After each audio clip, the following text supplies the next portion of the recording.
Welcome to the weekend edition of the Fast Five by Fear and Greed. I'm Michael Thompson, and hello, Sean Aylmer. Hello, Michael.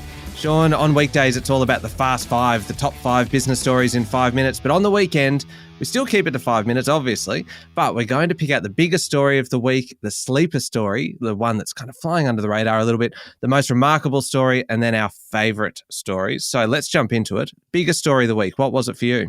Oh, it's the economy, Michael. First, we had inflation figures. Headline inflation, 6.1%. Underlying inflation, 4.9%. That's the highest since 1991, that 4.9%. That's what the Reserve Bank looks at when it thinks about interest rates. They're going up on Tuesday. That's the bad news. Then Treasurer Jim Chalmers came out, gave a budget update, said inflation's heading towards 8%. Unemployment at incredible lows of 3.5% will start to rise. $1 trillion of debt. Big one, no real wage gains until 2024. The cost of living is not going to improve, guys, for another couple of years. All in all, Dr. Jim Chalmers was a bit miserable about the whole thing. Massive story this week. Yeah, it sure was. My story was actually kind of linked to it a little bit. The biggest story was, for me, the 47th Parliament kicking off this week. It's business as usual now in Canberra. The last few months have been really extraordinary. We've had an election win that kind of booted out a Conservative government after almost a decade. Anthony Albanese and his team embarked on a foreign affairs blitz for weeks on end. Now that's done. The resumption of Parliament means question time's back. We've got 16 crossbench MPs in the lower house guaranteeing that some of the questions might actually be on policy, a massive legislative agenda for the new government to get through, really kind of meaty stuff like aged care reform and climate change policy. But Sean, as you say, is all with the economy front and centre. So we've got the personalities back and the theatre is back. So let's see how it all goes. It's going to be great fun. Michael, what's your most remarkable story? Well, for me, it's all about wine, Sean. We learnt this week how much damage China did to the local wine industry when they slapped those prohibitive tariffs on our exports. How about this? Sales to China gone from $1.1 billion a couple of years ago to just $25 million. But what might have been a truly devastating story has a little bit of a silver lining because the industry diversified. Overall exports have fallen, but last year they were only down 19% in value. And if you take China out, exports actually increased by 5% to $2.06 billion because we found new export markets. The US is now our largest of 113 destination markets, but you've got the UK and Singapore and Malaysia and Thailand, even New Zealand in there. The wine industry was really quick to shift their focus away from China to other markets. I just think that's incredible. I love the fact that we're selling to New Zealand. Michael, can I tell you about my sleeper story for the week? Didn't quite get the attention it should have. Two of the big banks, Westpac and Macquarie, came out this week and said they're going to reduce exposure to fossil fuels. Okay, this has been going on for a while. Why is it big this week? Because what you'll find is that green portfolios are doing really poorly at the moment.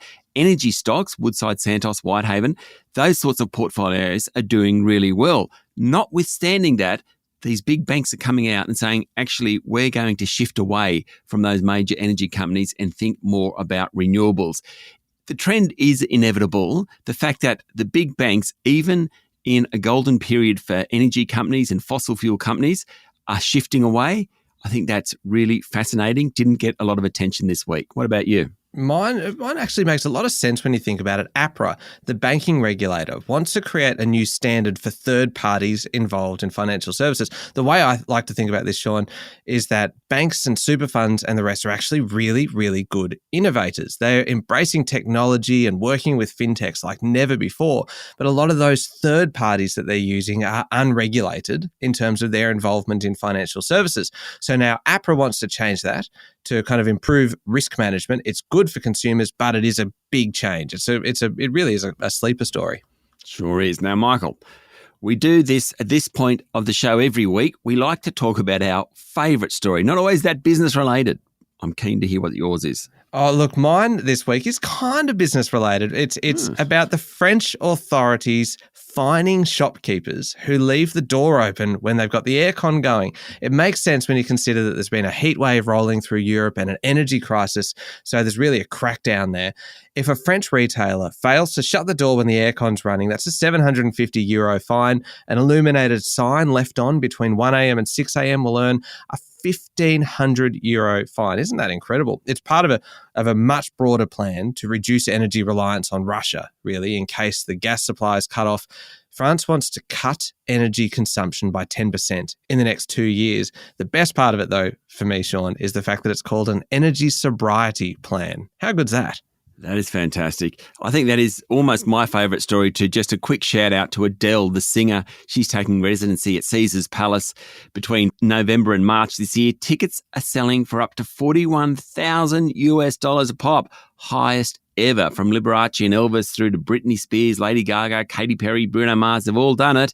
But no one but Adele has been able to command $41,000 a seat. Good on her. That is pretty incredible.